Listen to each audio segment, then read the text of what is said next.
बिलासपुर की अरपा नदी के उस पार बसे इलाकों में अलग नगर निगम की मांग ने एक बार फिर से जोर पकड़ लिया है। स्थानीय लोगों ने यह साफ चेतावनी दी कि अगर 1 सितंबर तक सरकार ने फैसला नहीं लिया तो फिर आमरण अनशन शुरू किया जाएगा। विकास, प्रशासन और राजनीति तीनों के केंद्र में अब अरपा पार का मुद्दा आ गया है। अरपा पार अब सिर्फ शहर का विस्तार नहीं है, ये बिलासपुर की नई शहरी पहचान बनता जा रहा है। 15 से ज्यादा पंचायतों के निगम में शामिल होने के बाद इस इलाके में 28 वार्ड हो चुके हैं। आबादी बढ़ रही है, बस्तियां फैल रही हैं, लेकिन लोगों का आरोप है कि सड़क, नाली, पानी और सफाई जैसी बुनियादी सुविधाएं जरूरत के हिसाब से नहीं बढ़ी। यही वजह है कि अब अलग नगर निगम की मांग फिर तेज हो गई है।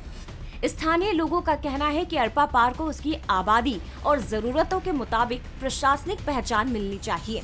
मांग पूरी न होने पर 1 सितंबर से आमरण अनशन की चेतावनी भी दे दी गई है। आप गलियों की स्थिति को देख लीजिए, नालियां बजा रही हैं, नालियों में नालियां टूटी हुई है। टैक्स है हमसे पूरा लिया जाता है और टैक्स ले करके हमको सुविधा के नाम पे सुन रहे हैं, हमारा कुछ भी नहीं है। तो ये दुर्भावनावश अरपा पार के साथ किया जा रहा है। अरपा पार में नगर निगम बनने से बहुत फायदा होगा और सभी जनता को भी फायदा होगा। और जैसे बीरगांव बन सकता है, करौदा बन सकता है, तो बिलासपुर इतना बड़ा है तो एक टुकड़ा में बन सकता है, वो भी बन सकता है नगर निगम अरपा। है कि 1 सितंबर से अपन अनशन पे बैठने का कार्यक्रम, यदि इस बीच में हमारी मांग के लिए कुछ पहल होती है तो होल्ड हो, बाकी उसके बाद जो प्लानिंग कर रहे हैं उसमें अपन वर्क करेंगे। इस मांग के साथ राजनीति भी गर्म हो गई। नगर निगम परिसीमन के बाद 70 वार्डों वाले बिलासपुर निगम में अरपा पार के 28 वार्ड शामिल हुए थे।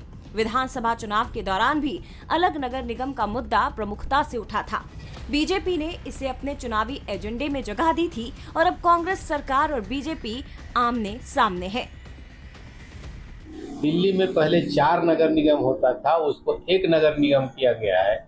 हमारे यहाँ 70 वार्ड है, उसको और टुकड़े में बांटने का जो कोशिश है वो बिल्कुल गलत है। सीधी सी बात ये है कि एक जगह से अगर निर्णय होता है तो जल्दी निर्णय होता है, उसको टुकड़े टुकड़े में अगर करेंगे तो वो निर्णय में देरी होता है।